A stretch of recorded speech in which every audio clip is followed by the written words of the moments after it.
yo marathie na mbere na gutangika tutige kumania ni kugie na giikaro ya thirikari na marigitari ona korwo gwe kundu thirikari ikunyihia mahuthira ma mbia yone marigitari ni maona mbia nigetha macoke wira nigetha andu aitu matige gukua andu ni marigire guthie thibitari to gutire rigitari na no kuno njurie muno makiria andu megwitwo marigitari to president aragwitira aroiga mabangore yariho ya kuria marigitari mikinyanderu na gutire besha ingi hihi ciothe wa bururi na to maundu mathie mahi macenjetie ri no nyende ona ndagitari nao makome na ngoro ya mundu macoke wira to na Roma ya kuona muthenya umwe no hage na mabako mwega onongo next year kana next year but one muchimu na wagira mogero mishara utoti utada kugero mishara his grace mauge on my part as a member of parliament for Gachagua constituency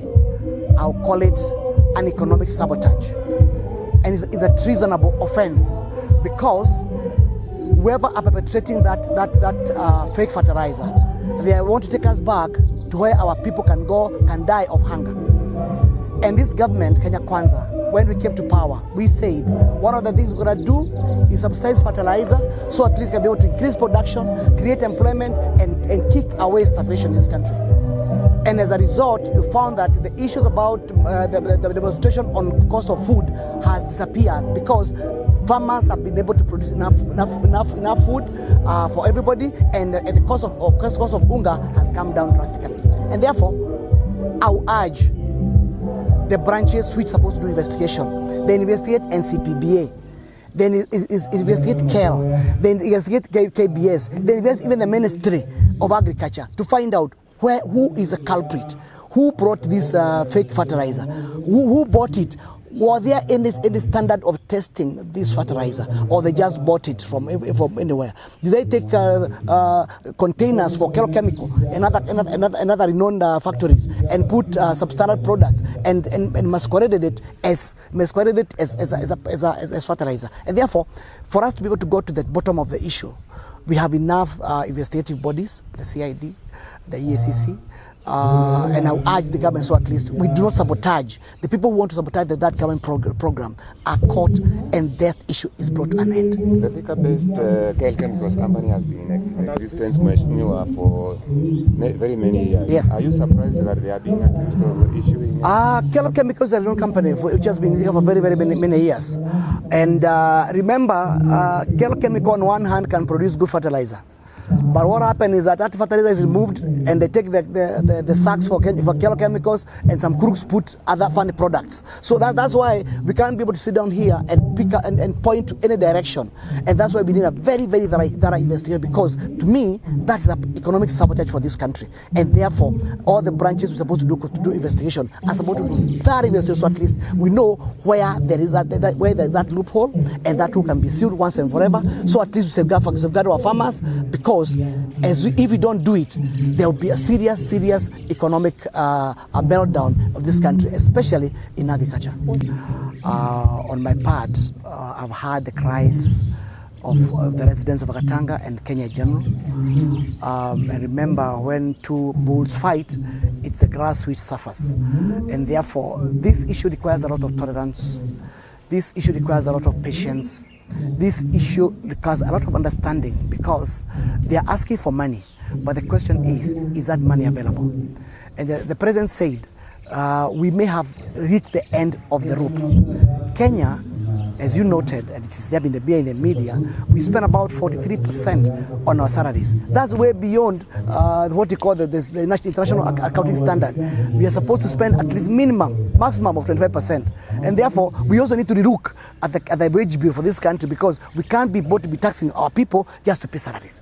We need money to make sure to develop roads, infrastructure, build hospitals, and do other developmental issues which have value to our people, not necessarily paying salaries. So we need to be very careful. I know the pressure where it's coming from is because there is what we call the added taxation. But again, everybody is being taxed, and therefore they need to have what we call an incremental salary increment, not getting every cent right now, but have a well considered incremental supplemental program along the way, so at least again both sides can be able to be balanced. But again, at the same time, the problem with this kind of strike is that there's what we call the avalanche of strikes, because if you increase the salary for interns, it means the doctors will not want an increase, nurses will want an increase, teachers would like to require an increase. So therefore, one need to be very, very careful, and therefore that's why I'm urging the government and also the Doctors Association to go slow and relook at things all over. Let the spirit of patriotism take effect, and we know that we have a country to run, and we have a tomorrow to protect for our children. It's a threat to sack the staff is a wrong approach.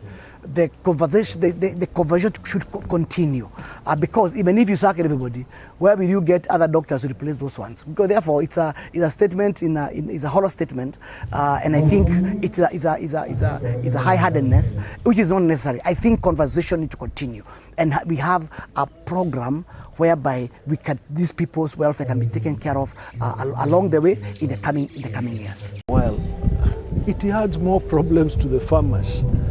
Right? We all grew up in this area where coffee factories were giving genuine fertilizers. Now, if a farmer is being given fake fertilizer and then he's being taxed when that fertilizer he has to pay for and cannot help in his production, it's a disgrace. It's a disgrace. And the people who are concerned with this fertilizer, fake fertilizer, should actually make what you would say a normal call and quit. It's an embarrassment. Do you think there is politics in that? I don't want to go to the politics. I just want to say, if there is fake fertilizer and it has been proven, those responsible to take responsibility and pave way for others. You cannot deceive subsistence and small-scale farmers with fake fertilizer. And that is where the problem is. This government was elected overwhelmingly in this area. Some of us were on the other side, and we made it absolutely clear. The point is, people are suffering. The bulk of supporters are suffering, and we need to fix that suffering. It's no longer politics. The issue of doctors and interns is no longer politics. It's an issue of humanity, where service has to be provided to the people. The priest here was very clear that more people are dying now because they can't go to government hospitals because there are no services, and they cannot afford private hospitals. So people are dying at home. He's given you statistics of how many people died yesterday, how many people died the other day. So let us fix. Secondly, on this issue of taxation, let us be careful about it. In as much as the country needs taxes, it needs to ensure compliance, especially to normal ordinary taxpayers, is almost 100%. In my view, those compliances are 30–40%. And because they do not want to reach 100, they are now stretching and broadening to compel a subsistence small-scale farmer to pay taxes. It will not work. These are the bottom of the bottom, and we need to be absolutely clear. And this is where people are uniting in anger.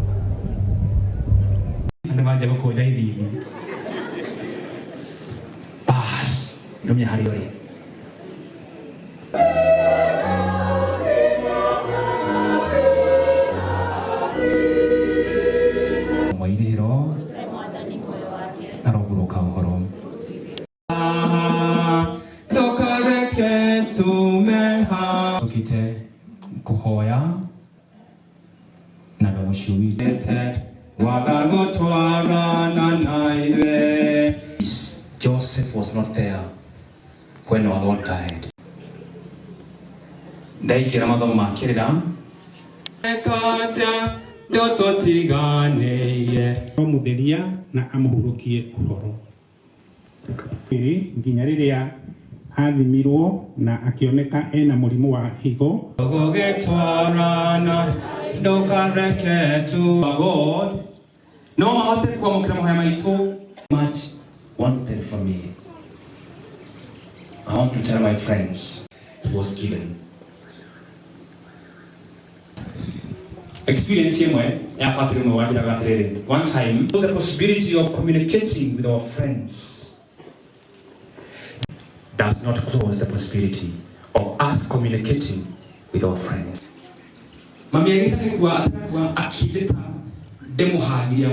Without the warmth of my heart. And so the young man was saying,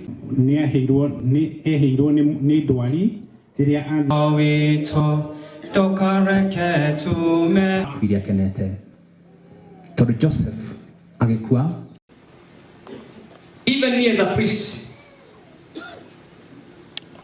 they rest in peace. And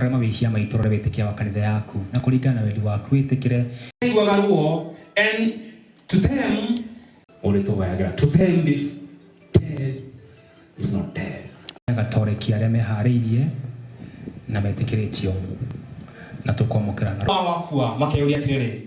Whether they took good care.